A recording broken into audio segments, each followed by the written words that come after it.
Yahoo minasan, welcome back again with Mr. K di sini.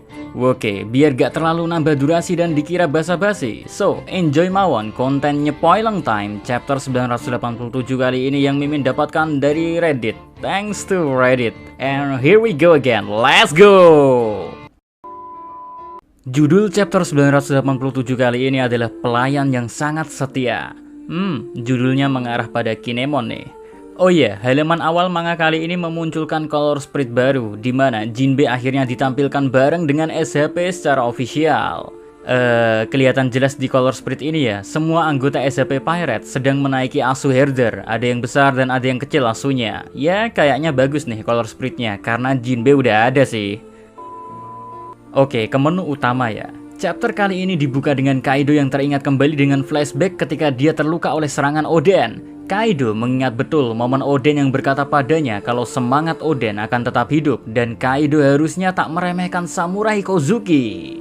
Nah guys, sekarang kembali ke timeline saat Kaido diserang 9 Akazaya ya. Awalnya serangan mereka tak bisa menggores tubuh Kaido, tapi karena para Akazaya menaruh semua kekuatan dan emosi mereka dalam satu serangan, pedang mereka akhirnya sukses melewati kulit keras Kaido. Seorang Kiku saja sukses melukai tangan Kaido. Nah, sementara itu, Kaido yang diserang habis-habisan oleh Akazaya kaget bukan main. Dia tak mengira kalau pengikut Oden bisa menggunakan Ryo setara dengan mendiang tuannya. Hal ini pula membuat Kaido mengingat kembali masa lalu pertarungan dengan Oden, sehingga puncaknya ya, luka lama yang pernah Oden goreskan di tubuh Kaido tiba-tiba kembali terasa menyakitkan, membuat Kaido untuk pertama kalinya sejak 20 tahun yang lalu, Kaido berteriak kesakitan. Lalu guys, Kaido dan para Akazaya pun jatuh ke tanah secara bersamaan. Sementara itu, Big Mom yang melihat Kaido tadi berteriak kesakitan dan sekarang terjatuh, malah berkata seenak jidatnya, "Oh, apakah Kaido mati?" Wah, sangar bener ya emak-emak seksi ini. Anyway, di momen ini pula, para bawahan Kaido berusaha menyerang para Akazaya yang terjatuh bersamaan dengan Kaido. Tapi langkah mereka dihentikan oleh kakek Hyogoro dan para Yakuza. Sementara itu, di sini ya, tiba-tiba saja nongol Yamato yang juga sedang berusaha menyerang ayahnya sendiri, yaitu Kaido. Mumpung ayahnya lagi terkapar kan, tapi serangan Yamato dihentikan oleh ulti. But menariknya ya, di momen serangannya dihentikan ulti, Yamato mengungkapkan kalau mulai detik ini dia gak berada di sisi yang sama dengan semua bawahan Kaido lagi. Oh iya, tak jauh dari tempat Yamato, Nami dan Carrot sukses membebaskan dirinya dari cengkraman homies Big Mom mengandalkan serangan listrik mereka berdua.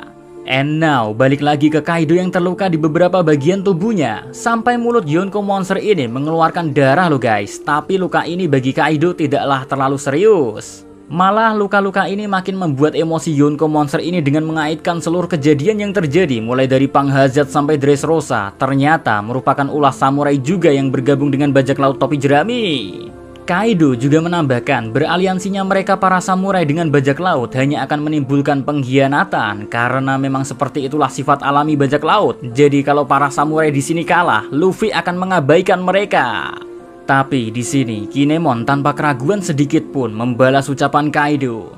Luffy bukanlah bajak laut pada umumnya. Dia akan menjadi yang terhebat di seluruh lautan. Dan bahkan jika kami semua para samurai mati, Luffy akan membawa Fajar datang ke Wano Kuni.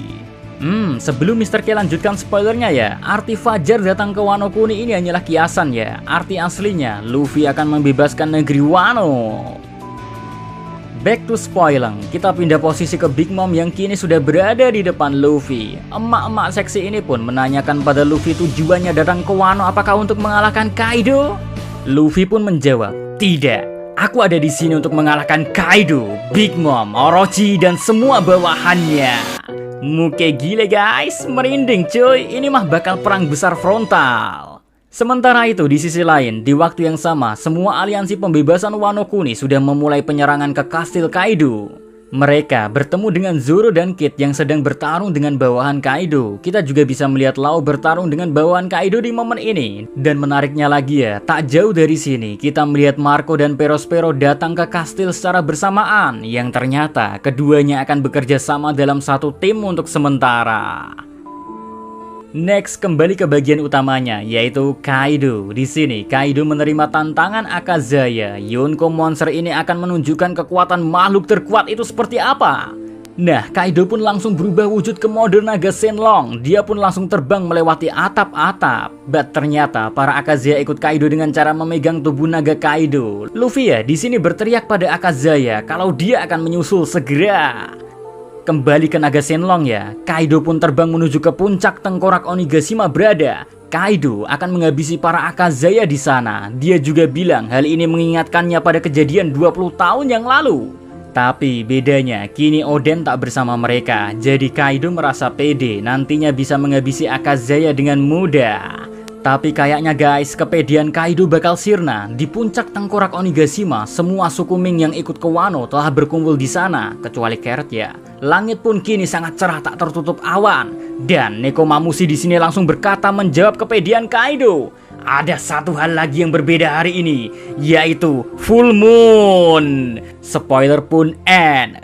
Gila, bener-bener gila kan? Kaido terluka. Kaido mengingat ucapan Oden. Ucapan lantang Kinemon percaya Luffy adalah harapan Wano Kuni. Jawaban Luffy pada Big Mom, Perospero dan Marco satu tim. Dan malam ini bulannya penuh cuy. Kurang bahagia dan merinding apalagi coba kita sebagai fans One Piece.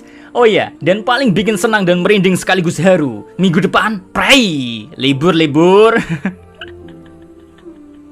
So, see you again next time. Adios di Caramelos, stay safe everyone. Salam Animania.